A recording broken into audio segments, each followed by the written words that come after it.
বিসমিল্লাহির রহমানির রহিম। আসসালামু আলাইকুম ওরহমতুল্লাহি ওবারাকাতু। আমাদের চ্যানেলের প্রিয় বন্ধুগণ, আশা করি আপনারা সকলেই মহান আল্লাহ রব্বুল আলামিনের অশেষ মেহেরবানি ও দয়ায় সবাই অনেক ভালো আছেন। সুপ্রিয় দর্শক মণ্ডলী, চলে এসেছি আপনাদের মাঝে নতুন আরও একটি গুরুত্বপূর্ণ ভিডিও নিয়ে। আজ আমি আপনাদের সামনে আলোচনা করব এমন 3টি দোয়া সম্পর্কে, যে দোয়া অজুর শেষে আকাশের দিকে তাকিয়ে পাঠ করলে মহান আল্লাহর পক্ষ থেকে সাহায্য লাভ করবেন। মহান আল্লাহ তাআলা আপনার দোয়া কবুল করবেন। আপনার দোয়া সরাসরি আল্লাহর আরশে পৌঁছে যাবে। মহান আল্লাহ তাআলা আপনাকে ক্ষমা করে দিবেন ইনশাআল্লাহ। বন্ধুরা, ভিডিওটি অত্যন্ত গুরুত্বপূর্ণ একটি ভিডিও, তাই আমি আপনাদেরকে অনুরোধ করব ভিডিওটি না টেনে একেবারে শেষ পর্যন্ত দেখার জন্য, এবং এই রকম পরবর্তী ইসলামিক সুন্দর সুন্দর শিক্ষামূলক ভিডিও পাওয়ার জন্য আমাদের চ্যানেলটিকে অবশ্যই সাবস্ক্রাইব করবেন। আর যারা অলরেডি সাবস্ক্রাইব করেছেন তাদেরকে অনেক ধন্যবাদ। তো চলুন শুরু করি। অজু হলো ইসলামের বিধান অনুসারে দেহের অঙ্গ প্রত্যঙ্গ ধৌত করার মাধ্যমে পবিত্রতা অর্জনের একটি অন্যতম পন্থা। মুসলমানদের নামাজের পূর্বে অজু করে নেওয়া বাধ্যতামূলক। কুরআনে আছে, নিশ্চয় মহান আল্লাহ তাআলা তওবাকারী ও অপবিত্রতা থেকে যারা বেঁচে থাকে তাদেরকে পছন্দ করেন।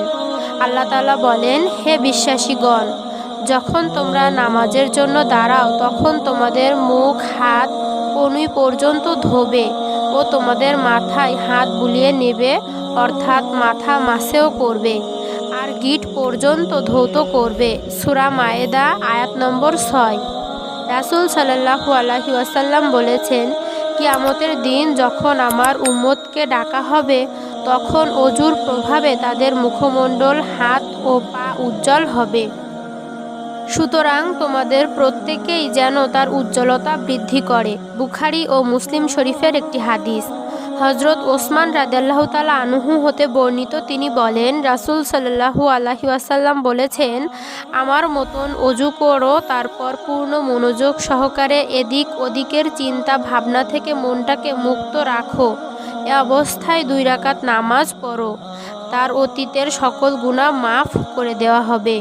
সহিহ বুখারী ও মুসলিম শরীফের একটি হাদিস। নবী করিম সাল্লাল্লাহু আলাইহি ওয়াসাল্লাম প্রত্যেক পদক্ষেপে মহান আল্লাহ তাআলার প্রশংসা করতেন এবং তার সাহায্য চাইতেন। তিনি যেভাবে আল্লাহ তাআলার প্রশংসা করতেন এবং তার কাছে সাহায্য চাইতেন তা হাদিস গ্রন্থসমূহে উল্লেখ রয়েছে। তিনি যে ভাষায় আল্লাহ রব্বুল আলামিনের প্রশংসা করতেন এবং তার কাছে সাহায্য চাইতেন, মুসলিম হিসেবে আমাদেরও উচিত তার শিখানো পদ্ধতি অনুযায়ী আল্লাহর প্রশংসা করা এবং তার কাছে সাহায্য চাওয়া। বন্ধুরা, চলুন জেনে নেই সেই 3টি দোয়া সম্পর্কে, যে দোয়াগুলো অজুর শেষে আকাশের দিকে তাকিয়ে পাঠ করলে মহান আল্লাহর পক্ষ থেকে সাহায্য লাভ করা যায়। মহান আল্লাহ তাআলা আপনার দোয়া কবুল করবেন। আপনার দোয়া সরাসরি আল্লাহর আরশে পৌঁছে যাবে। নাম্বার 1, আশহাদু আল্লা ইলাহা ইল্লাল্লাহু ওয়াহদাহু লা শারীকা লাহু ওয়া আশহাদু আন্না মুহাম্মাদান আবদুহু ওয়া রাসূলুহু।